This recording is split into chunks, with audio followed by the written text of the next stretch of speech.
We're here at the African American Research Library for the Soul of South Florida Book Expo.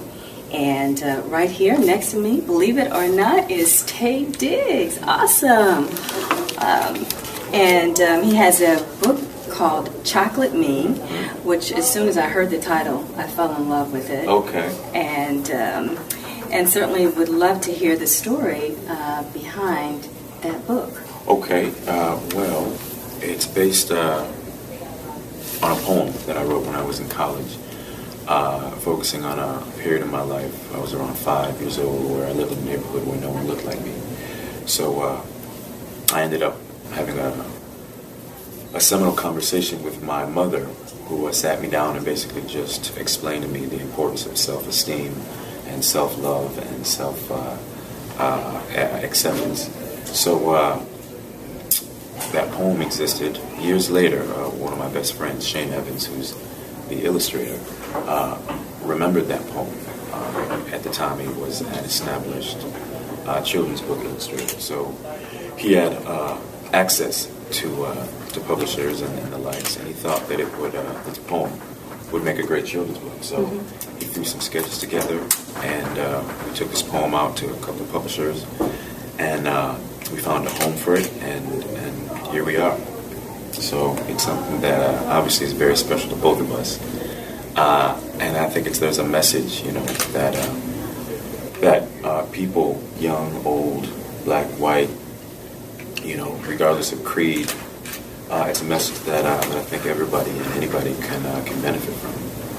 I'm curious, what was said to you as a child that made you feel so uncomfortable in your skin? Well, it was just kids will be kids. It was just the idea of being different.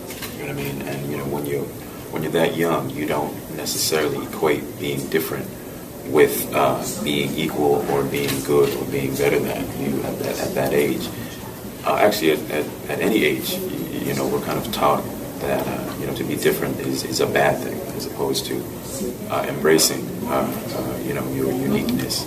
So that's why I'm hoping that this book will help people kind of deal with those trying times in their lives. When I saw the book and the background of it, I couldn't help but think about my niece, who is actually one of the few African Americans in her school. Right. And the same thing as a child, I was like first African American to integrate an all-white school. Wow. So I could certainly relate to that. Is heavy. Yeah, that's heavy. That's heavy. So firsthand.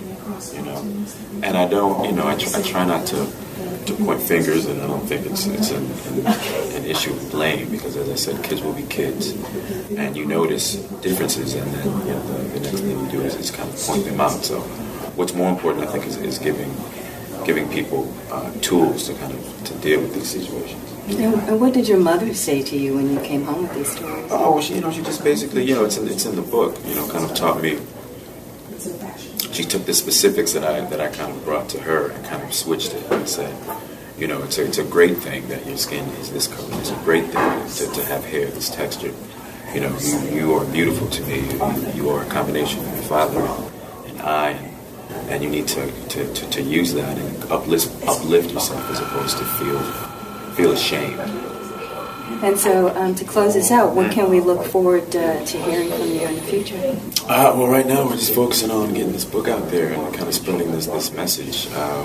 We've had such a great time thus far. Shane and I, we want to continue down this road, write some more books, and possibly,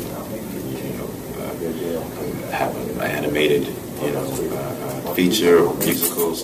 We kind of want to stay along this path. Excellent. Well, thank you so much for taking the time. Thank you for having me. Thank you very much. Taye Diggs, author of Chocolate Me. All right. Thank you. Thank you.